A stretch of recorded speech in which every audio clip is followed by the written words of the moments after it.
Ibu-ibu yang dikasihi dan mengasihi Tuhan, Shalom, selamat pagi, salam sehat dan bahagia. Selamat bertemu kembali pada renungan pagi kali ini.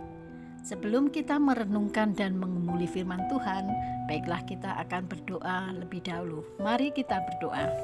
Tuhan yang penuh kasih, izinkan kami mengucap syukur atas segala bentuk penyertaan baik-Mu pada kami semua. Pada malam hari kami boleh beristirahat dengan nyenyak, sehingga Engkau izinkan untuk membuka mata kembali dalam keadaan sehat dan sukacita. Sehingga pada kesempatan ini kami bisa bertemu kembali untuk mendengarkan firman-Mu dan merenungkannya. Terima kasih atas limpahan karunia yang Engkau berikan kepada kami setiap hari. Tuhan memberi kami makanan yang luar biasa dari firman-Mu. Sebentar kami akan merenungkan dan membaca firman-Mu. Penuhi kami dengan kuasa Roh Kudus supaya kami bisa merasakan kehadiran-Mu. Kami ingin firman-Mu hidup di dalam kehidupan kami. Jangan biarkan firman-Mu berlalu begitu saja. Mampukan kami ya Tuhan untuk selalu merenungkan firman-Mu setiap hari apapun tantangannya. Biarkan firman-Mu menjadi penuntun jalan hidup kami. Dalam nama Tuhan Yesus kami berdoa. Amin. Ibu-ibu yang dikasihi dan mengasihi Tuhan, renungan pada pagi ini saya beri tema menjadi pendengar yang baik. Dan sebagai dasar firman diambil dari Injil Matius 13 ayat 1 sampai dengan 23 yang nanti bisa dibaca secara pribadi. Dan sebagai ayat natsnya Matius 13 ayat 9. Demikian firman Tuhan. Siapa bertelinga, hendaklah ia mendengar. Ibu-ibu yang dikasihi dan mengasihi Tuhan, pernahkah kita berpikir mengapa Tuhan harus merancang kita dengan 2 telinga sedangkan mulut hanya 1? Bayangkan ibu-ibu, jika ada 2 mulut dan 1 telinga. 1 mulut saja sudah sering bikin masalah kalau tidak dijaga dengan baik. Mulut cuma 1 sudah bisa membuat orang lebih mementingkan untuk didengar ketimbang mendengar. Orang lebih tertarik untuk berbicara tapi tidak begitu berminat untuk mendengarkan. Bayangkan jika ada 2 mulut, apa jadinya dunia ini? Telinga dipasang Tuhan di kiri dan kanan agar kita mau lebih banyak mendengar ketimbang terus-menerus berbicara. Segala yang diciptakan Tuhan itu baik adanya. Karena itu, jika Tuhan memberi sepasang telinga, maka itu pun pasti punya tujuan. Dan itu pasti demi tujuan yang baik. Maka jika kita memiliki sepasang telinga, seharusnya kita pergunakan dengan sebaik-baiknya untuk tujuan-tujuan yang baik pula. Semakin lama orang semakin individualis dan egois. Semakin lama semakin sulit bagi kita untuk menemukan kehadiran seorang pendengar yang baik. Ada banyak orang yang sebenarnya butuh didengar lebih dari kebutuhan lainnya. Mereka merasa sendirian menghadapi sesuatu dan tidak punya orang untuk berbagi. Mereka kesepian, kesunyian, dan merasa terabaikan.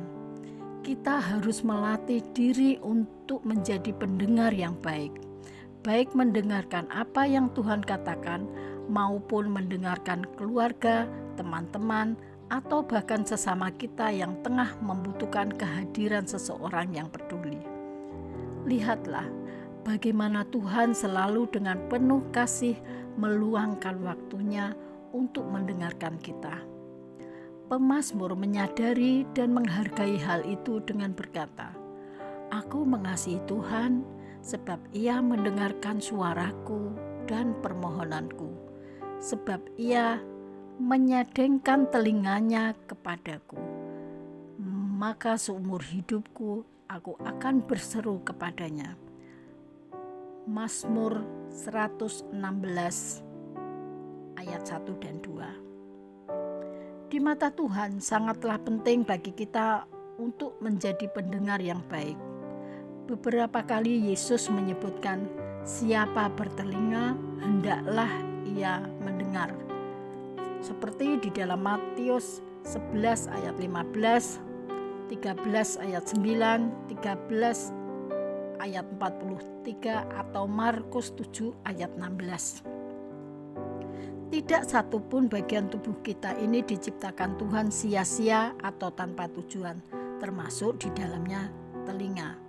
Tapi seringkali kita mengabaikan banyak fungsi penting dari telinga.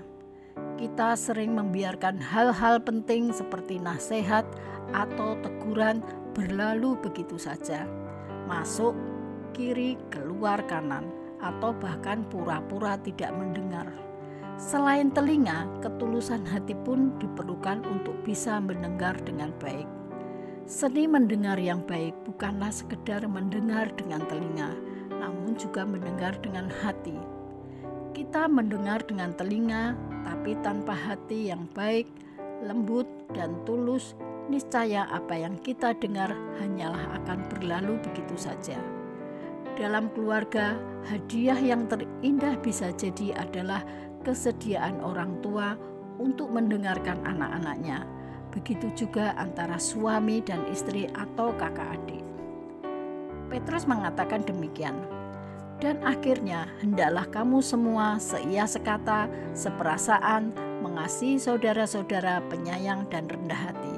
1 Petrus 3 ayat 8. Kita tidak akan pernah bisa memberikan sikap seperasaan, sepenanggungan, menyayangi, mengasihi, dan rendah hati jika kita tidak merasa penting untuk menjadi pendengar yang baik.